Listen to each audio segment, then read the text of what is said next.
नमस्कार बच्चों, मैं श्रीमती रीता मंडल, पीजी उमाठे, पूर्व माध्यमिक कन्या शाला शांति नगर रायपुर से। आज बच्चों हम वृत्त के बारे में पढ़ेंगे।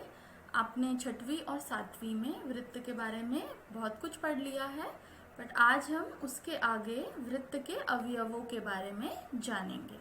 तो आइए शुरू करते हैं हमारा क्लास। बच्चों, तो आइए देखते हैं वृत्त क्या होता है। वृत्त जो है वो बिंदुओं का समूह होता है। ये देखिए यहाँ पे बिंदुओं का समूह होता है जो केंद्र के बिंदु से, ये बिंदु आप देख रहे हैं इस वृत्त के केंद्र में है। तो वृत्त जो है वो बिंदुओं का समूह होता है जो केंद्र से निश्चित दूरी पर स्थित हो। यहाँ आप देख रहे हैं ये जो जितने भी बिंदुएं हैं यहाँ पे, ये केंद्र से एक निश्चित दूरी पर है।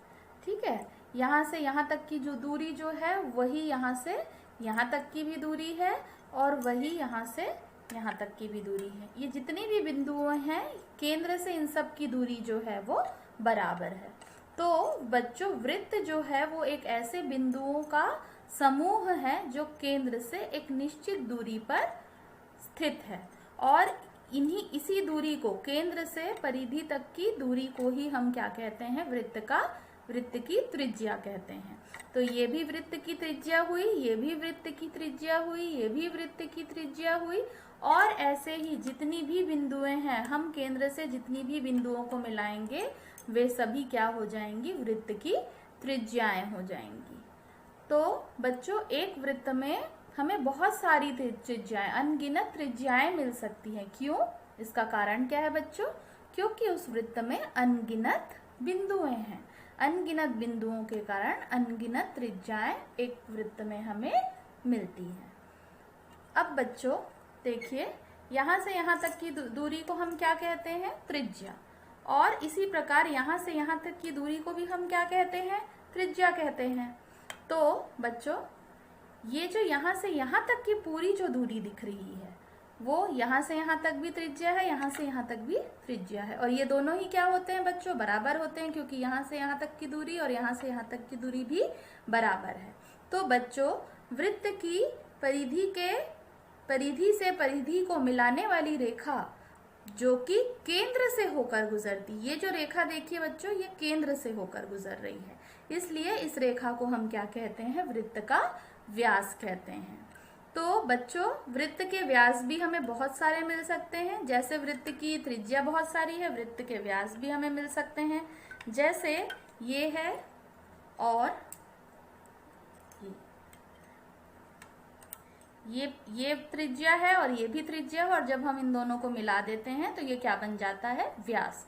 मतलब बच्चों, त्रिज्या का जो दुगुना होता है वही क्या कहलाता है, व्यास कहलाता है। और इसी के अपोजिट यदि हम बोले, वृत्त का जो व्यास होता है वो त्रिज्या का दुगना होता है, और वृत्त की जो त्रिज्या होती है वो व्यास का क्या कहलाता है, आधा। ठीक है बच्चों। तो बच्चों, अभी तक हमने वृत्त की परिभाषा को समझा है, वृत्त की त्रिज्या को जाना है और वृत्त के व्यास को जाना है। तो आइए अब हम जानते हैं वृत्त की जीवा को। तो इसे हम अब जियो बोर्ड में समझेंगे। देखो बच्चों, ये वृत्त की परिधि से परिधि तक जो रेखा है, ये वृत्त की परिधि से परिधि तक की रेखा है, और ये जो रेखा है वो केंद्र से होकर नहीं गुजर रही है। इसी रेखा को हम क्या कहते हैं, वृत्त की जीवा कहते हैं। इसी प्रकार बच्चों, और भी कई जीवाएं बन सकती है। ये भी वृत्त की परिधि से परिधि तक को मिला रही है ये रेखा, तो ये भी वृत्त की क्या है, जीवा है, पर यह केंद्र से नहीं गुजरनी चाहिए, तभी हम इस रेखा को क्या कहते हैं, वृत्त की जीवा कहेंगे। यदि बच्चों ये भी वृत्त की परिधि से परिधि तक को मिला रही है तो क्या ये भी एक जीवा है? तो बच्चों, अभी हमने थोड़ी देर पहले पढ़ा था कि वृत्त की परिधि से परिधि को मिलाने वाली रेखा जो केंद्र से होकर गुजरती है उसे हम क्या कहते हैं, व्यास कहते हैं। पर बच्चों, आपको यह भी जानना बहुत जरूरी है कि जो वृत्त का जो व्यास होता है उसे हम वृत्त की सबसे बड़ी जीवा भी कहते हैं। वृत्त के व्यास को हम सबसे बड़ी जीवा भी कहते हैं। क्यों? क्योंकि बच्चों जीवा की परिभाषा क्या है, वृत्त की परिधि से परिधि तक को छूने वाली रेखा। तो ये रेखा तो वृत्त की परिधि से परिधि को छू रही है, भले ही यह केंद्र से होकर गुजर रही है, पर ये वृत्त की सबसे बड़ी जीवा है। पर ये जो रेखा है बच्चों, ये वृत्त की जीवा है, इसे हम वृत्त का व्यास कभी नहीं कहेंगे, क्योंकि यह केंद्र से होकर नहीं गुजर रही है। तो आपको वृत्त की जीवा और वृत्त के व्यास के बीच का अंतर बहुत अच्छे से जानना चाहिए। तो बच्चों, जब भी हम वृत्त पढ़ते हैं तो हम ऐसी किसी वस्तु को देखते हैं जो वृत्ताकार हो, जैसे यह चूड़ी। पर बच्चों, कभी आपने सोचा है कि कभी यदि यह चूड़ी टूट गई तो क्या, जैसे ये चूड़ी अब टूट चुकी है, तो क्या अभी भी यह वृत्त है? क्या यह अभी भी वृत्ताकार है? तो इसका जवाब है बच्चों, नहीं। अभी ये वृत्त अब नहीं रहा, ये सिर्फ क्या है, वृत्त का भाग है। और इन्हीं वृत्त के भागों को हम क्या कहते हैं, वृत्त का चाप कहते हैं। तो आइए हम इसे अब जियो बोर्ड के माध्यम से समझते हैं। बच्चों, ये क्या है, यहाँ से परिधि तक को मिलाने की रेखा वाली रेखा को हम क्या कहते हैं, वृत्त की जीवा कहते हैं। अब बच्चों, आप देख रहे होंगे कि इस जीवा के इस तरफ, वृत्त के इस तरफ एक वृत्त खंड बना होगा, वृत्त खंड यानी वृत्त का हिस्सा, और इस जीवा के उस तरफ भी वृत्त का एक खंड बना है, जो कि ये वाला हिस्सा है। तो बच्चों, आप देख रहे होंगे कि ये जो वृत्त का खंड है, ठीक है, प्रत्येक जीवा जो है वृत्त को 2 वृत्त खंडों में बांटती है।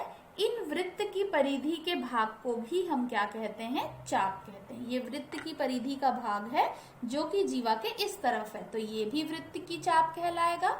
और ये जीवा के वृत्त के परिधि का ये इस तरफ का भाग है, तो ये भी जीवा वृत्त का क्या कहलाएगा, चाप कहलाएगा। तो बच्चों, चाप जो होते हैं वो 2 प्रकार के होते हैं, एक होता है लघु चाप और एक होता है दीर्घ चाप। अब बच्चों, यहाँ पे ये भी एक चाप है और ये भी एक चाप है। तो अब इसे हम आगे ऐसे समझते हैं बच्चों।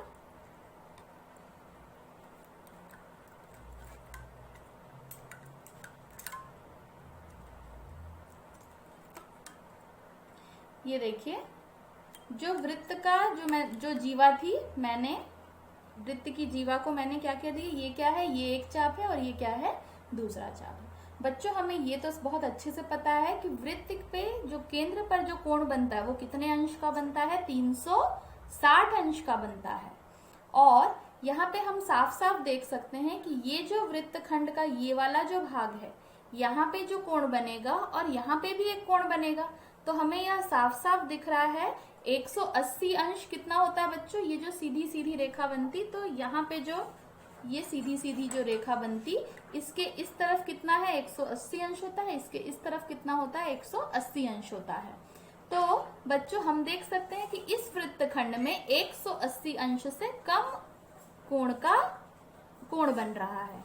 और बच्चों, इसके इस तरफ जो ये जो बड़ा वाला खंड है, इसमें हम देख रहे हैं कि केंद्र पर 180 से ज्यादा का कोण बन रहा है। इसमें 180 से कम का कोण बन रहा है और इस तरफ 180 से ज्यादा का कोण बन रहा है। तो बच्चों, जिस चाप की तरफ केंद्र पर बना कोण 180 से कम हो, वह चाप क्या कहलाता है, लघु चाप कहलाता है।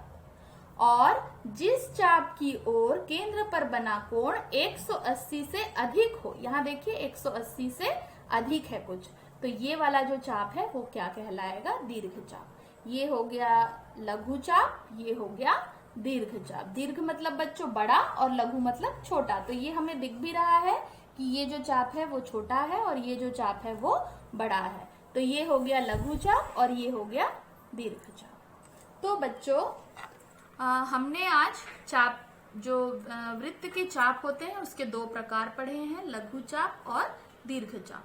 और मुझे उम्मीद है कि आपको ये जो वृत्त के अवयव है वो मैं अच्छे से समझा पाई हूँ। और इसके आगे वृत्त के अवयवों के जो गुण धर्म होते हैं, हम उनके बारे में अगली कक्षा में जानेंगे। तो बच्चों, अब आगे अगली क्लास में मिलेंगे। Thank you.